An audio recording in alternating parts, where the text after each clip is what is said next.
మన ప్రత్యేక general body సమావేశం జరిగింది. ఇప్పటివరకు మన ప్రెసిడెంట్ గారైనటువంటి రఘుమారెడ్డి గారి ఆధ్వర్యంలో ఈ సమావేశం జరిగింది. ఈ సమావేశానికి అగ్రికల్చర్ ఆఫీసర్లు, కోఆపరేటివ్ డిపార్ట్మెంట్ వాళ్ళు మరియు రైతులు ఎంతోమంది స్వచ్ఛందంగా రావడం జరిగింది.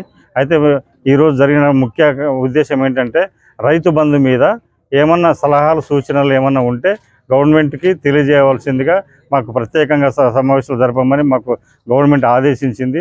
దాన్ని దృష్టిలో పెట్టుకొని మేము ఈరోజు మొత్తం జిల్లాలో 43 సహకార సంఘాలు ఉన్నాయి. 43 జిల్లాలకు రోజు 9 సంఘాల చొప్పున మీటింగ్లు నిర్వహిస్తున్నాము. నేను మరియు డిప్యూటీ రిజిస్టర్ ఆడిట్ ఆఫీసర్ మరియు డిస్ట్రిక్ట్ అగ్రికల్చర్ ఆఫీసర్ గారు 3 సొసైటీలు ఒక్కొక్కరము రోజుకి చేసి 29వ తారీఖు నుండి, అంటే ఈ రోజు నుండి 4వ తారీఖు వరకు మేము చేసి అన్ని జిల్లా మొత్తం అన్ని కవర్ చేస్తున్నాము.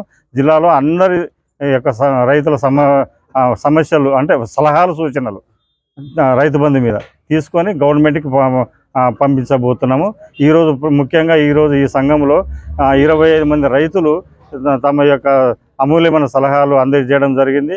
మరి ఎంతోమంది కూడా రైతులు వివిధ గ్రామాల నుండి ఇక్కడికి వచ్చారు. అందరి సలహాలు సూచనలు తీసుకున్నాము. ఇవి మేము గవర్నమెంట్కి పంపించబోతున్నామండి.